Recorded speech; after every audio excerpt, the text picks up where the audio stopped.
Okay. All right, welcome back, boys and girls. So we're going to look at today the area of a triangle. It's got an A in it somewhere.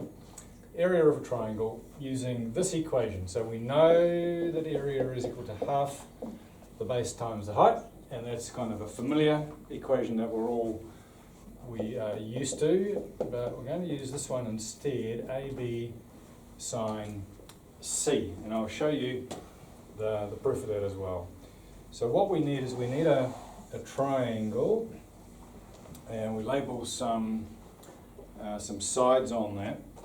So if we do that, let's make that A, that B, and that C.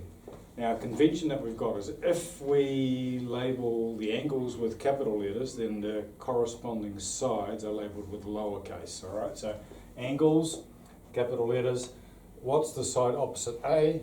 That becomes lowercase a. What's the side opposite B? Lowercase b, and the same with C. So when I've got a triangle like that, that's the convention. Okay, so if you're wondering what is A and B and C, then you know, we always follow that rule. And so this formula, which we've got, not the one above it, okay, but this formula follows that particular pattern.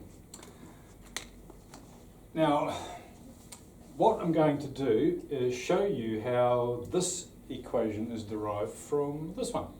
Okay, so we're going to start with the one underneath. So we've got area is equal to a half the base times the height. Now I've got the base, okay, the base is this thing over here, so I've got the base, it's nice. I haven't got the height. So let's draw that in. And the height, remember, is at right angles to the base, all right, perpendicular to the base, so that's important. So we've got the height there, and I need to have a look at this and see that the sine of C, okay?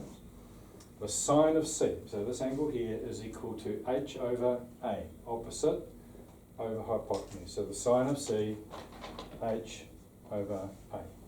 If I make h the subject, then h becomes a sine C. Well, that's nice because now I've got an expression for h. So this h can be substituted right into there. So A equals a half B, forgot the A, BA sine C. And we just rearrange it by swapping the A and the B around, and we're there. So A is equal to a half AB sine C, and we've got our new equation.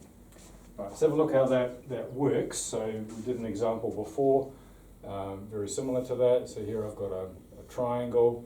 Let's say this is 31 degrees, this is 8 meters, this is 9 meters. So can I use that equation? Well, we can, because if I label that side C, this one A, that one B, okay, here I've got A and B and C. So yes, I can, they're in the right places. Now, the trick for remembering that is that I need the angle between the two sides that we have labelled. So in green there I've drawn 8 and 9. Is the angle between 8 and 9? Yes it is, or is the angle made from those two sides? Or does it come from those two sides? Or whatever, the subtend I think is the fancy word for it. So yes it does, and therefore we can use that. And I've labelled that correctly. So it's just a matter then of substituting it in. Is half times 8 times 9 times the sine of 31 degrees. And we'll do that on the calculator, it won't take too long. So half of 8 is 4, it's going to take me some time. 4 times 9, should have done that as well, 36 times sine of 31, there you go, 18.5, and one decimal place is enough. And that becomes meters squared just to keep that unit in place. All right, so that's the area of a triangle. So you don't need to know the proof. The proof is It's nice, I like them because it makes sense and you can follow it and you can now rest in comfort knowing that that formula works and where it comes from. But what you need to do is you need to be able to apply it. So here it is there. Something is good to memorize because you'll use it a lot, okay? And then you need to be able to apply it. Now we did the sine rule yesterday, okay? So I'm going to write the sine rule up again. And we're going to look at the proof of the sine rule as well. So the sine rule is A over the sine of A, B over the sine of B. Or we can do the inverses of that. Now both is the same rule. We tend to use this one when we're trying to find the length of a side, and we tend to use this version to find the length of an angle. But you can use either. You can't actually pick the wrong one. It just makes it easier. This makes finding sides easier. This makes finding angles easier. But it is the same rule. Okay, so we'll look to apply that in a minute, but for the moment, we're going to go ahead and just prove this. So we start again with our triangle, A, B and C. It doesn't have to be, I've sort of drawn that, it looks isosceles almost equilateral, but it works for any triangle, right? So perhaps I should just make it obviously not, let's make that a bit longer, a bit shorter. There we go, C and B, okay? Doing what we did before, that's angle A, makes that side A. That's angle B, side B, and there it is there, that's side C. And I'm going to rub C out because we're not going to need it. When we proved the area of a triangle, I added the height in there, and I've done the same again. This is important, by the way. You need to understand again that this height is perpendicular to the side here, which we sometimes call the base. Okay, but whether it can be done from anywhere. I could have done it from here or from there, and it would have worked as well. But I'm kind of used to seeing them doing it this way. There's no such thing as an upside down triangle, is it? You can draw a triangle anywhere. It's funny sometimes when you sketch a triangle like that, you say, what's wrong with it? Kids will say that it's upside down, but there's nothing wrong with it. It's just a triangle. A triangle doesn't really have a right way up. But we tend to see them like this. It does make it easier to think about. Well, you know, when we did this rule over here, is that we looked and we saw that H is equal to A sine C. We're going to do the same sort of thing, but this time with A and B. So let's have a look. So we take the sine of A. Now, have a think about it. What is the sine of A? If you look at, see if you can find that out by looking at that triangle. Can we see something that is equal to the sine of A in there? Now I'll give you a clue that H that I drew in there might be useful. Hopefully you can see that if it's opposite over hypotenuse, that H is the opposite side, eh? All right. And there's the hypotenuse. So what I'm doing when we look at that sine of A is we're actually ignoring this whole triangle and we're looking just at a part of it. Okay, so effectively I've got three triangles here. I've got the big one overall, and then I've got this little one that's created with that H, and I've got another one on the other side as well. So it's just this triangle I'm considering, and that's a right angle triangle. If that's a right angle, that's a right angle too. So therefore that becomes H over B. Okay, opposite over hypotenuse. Let's do the same on the other side. So we get the sine of B, and that H is still the opposite side. They share that, right? So both these triangles share that side H. But now it's H over A. So H over A. So we'll rearrange these. So H is equal to B sine A, and here H is equal to A sine B. Now this H and this H is exactly the same as this H. That's the H it's referring to. So these two are the same, aren't they? So up here I can write H is equal to H. and that's true. If, by the way, we've got two h's in there, I'd have to label one h1 and the other one h2, but both of these, h is equal to h. Well, if h is equal to h, and h is equal to b sine a, and h is equal to a sine b, then that must also be true. Okay, so b sine a is equal to a sine b. And what I'll do is I'll divide both sides by the sine of b, I'll divide both sides by the sine of a, and what we get is you get b over sine b is equal to a over sine a, which is that rule there. It's just they're on different sides, but it makes no difference, so we can just swap that over. So that's the proof for the sine rule. So we'll write that up there. Proof. You don't need to remember the proof, but it's a quick little proof and it's nice, it works, you can see that, and you can take comfort in the fact that when we use this rule, we can have confidence that it works and sort of have a feel for the fact that it does work. So let's look at a couple of examples. So example 1, here's a triangle, and this is 77 degrees over here. I've got 32 degrees there. I'm trying to work out that side x, and I know that this is equal to 9 centimetres. Okay, so let's go through working out how we solve this problem. Okay, so the first thing we do is we label the triangle with A's and B's. Okay, it's always easiest. You don't have to do that. It'll work if you do it another way, but why make it hard? If I label the side that I'm trying to find A, and then the other bit's B. Okay, so if that side is A, there must be angle A, right? Because it's opposite. Got it? Opposite. If therefore that's B, and that's B. By the way, I could have labelled it C and C. This thing carries on. There's a way of showing that that's true too, but we never use 3 in a row. Okay, that's sort of optional. It is true, but we're just labelling. We'll stick to the A's and B's because that's what we know. So ignore that. If that upsets you, don't let it upset you. It's gone.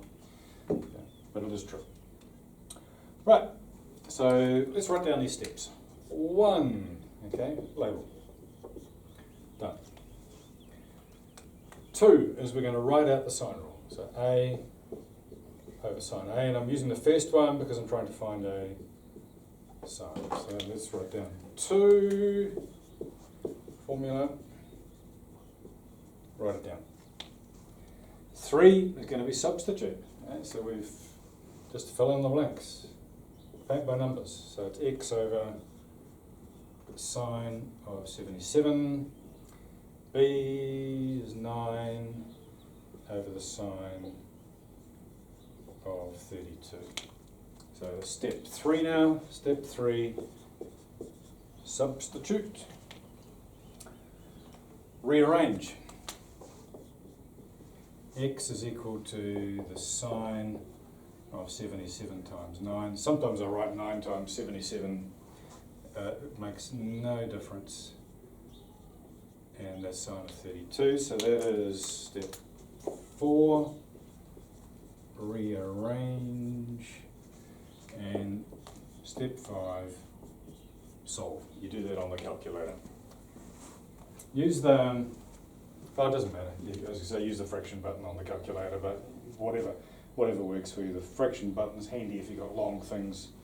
That's not too bad. So sine of 77 times 9 divided by the sine of 32. Just be careful, particularly after the first sign, to close the bracket. When you punch the number in on the calculator, when you punch sine in, it opens a bracket for you, but you've got to close it, so make sure you do that. So there it is, I've got an answer.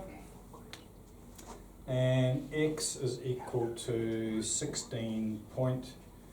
We'll go to, and it's centimetres, so there we've got our unit. So we've done those steps there, and we're done.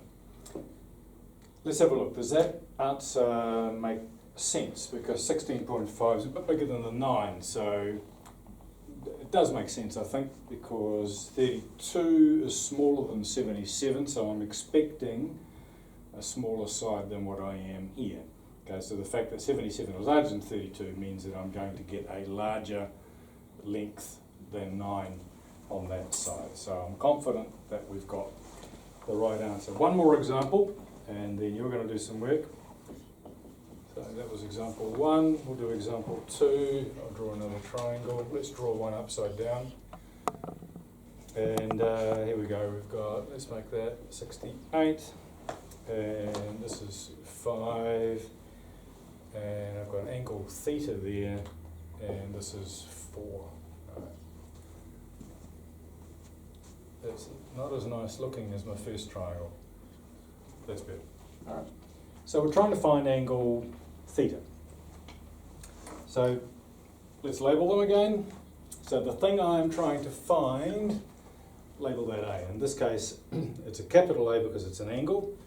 That makes that lowercase, that makes that a B, and that one a B because they're opposite. Remember, sine rule, opposite, opposites. All right, so that's how that works. That's why we label them B and B and A and A. All right, so that's effective. So I've done step 1, I've labelled it. Let's write out the formula. And this time I'm going to use this one, because this one over here is for a side, and this one over here is for an angle. I don't really like those boxes stuck off the side there, but you can, when you do your notes, you can make it look even more attractive. Let's write it out. Sine of A over A, sine of B over B. And it's the same process as we did before. So we've done 2, we're going to substitute. So now I get the sine of 68 over 5 is equal to, I've done it wrong already, haven't I? Let's start again, because A is theta. So the sine of theta over 4 is equal to sine of 68 over 5. That's what we want. Rearrange, sine of theta is equal to 4 times the sine of 68 over 5. Now if you want to, you can go and work out what this is, okay? But I tend to do this. I go theta because I need to undo the sine, right? And therefore we do, undoing the sine is inverse sine, 4 times the sine of 68 over 5. So the advantage of leaving all of this at the end means that we only have to pick up the calculator once rather than several times. But you've got to be careful, okay? So I will use my little fraction button this time. So on the calculator, go shift, sine, hit the fraction button, 4 times the sine of 68, close the bracket, go down below, 5, close the bracket for the inverse sine, check. The other thing, notice on your calculators is that it's got right at the top there, it should have a little D in a black box, okay? Now that's telling me that I'm working in degrees, which at the moment we want. The other options are radians and gradians. Radians are still to come, gradians we don't use, but it needs to be in degrees. If you're not in degrees, you're going to get a funny answer. And that's equal to, so theta is equal to, I'm going to go to the nearest degree, and that's 48 degrees, sort of slightly under. Let's have a look at our answer to see if that makes sense. So if that's 48, I've got 4 there, that's 68 and that's 5. So that's sensible. I'm expecting this angle to be smaller than this one because the 4 is smaller than the 5.